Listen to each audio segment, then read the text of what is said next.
তোমালোকে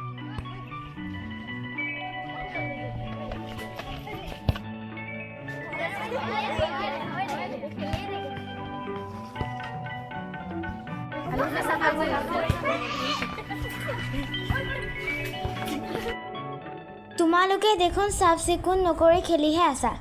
চাফ চিকুণ কিয়? কাইলৈ শিক্ষক দিৱস নহয় জানো? আমি চাফ চিকুণ কৰিলোৱে, আমি কৰিহে খেলি আছো। ডক্টৰ সৰ্বপল্লী ৰাধাকৃষ্ণনৰ জন্মদিনটো 5 ছেপ্টেম্বৰ শিক্ষক দিৱস হিচাপে পালন কৰা। সেইটোতো আমি সকলোৱে জানোৱেই। শিক্ষাগুৰুসকলক আমি সেৱা জনাব লাগিব। তো জনাবই লাগিব। তাতে আমি নাটক এখন কৰিব লাগিব নহয়। নহ'ব নহয়, আমি আলোচনা কৰিব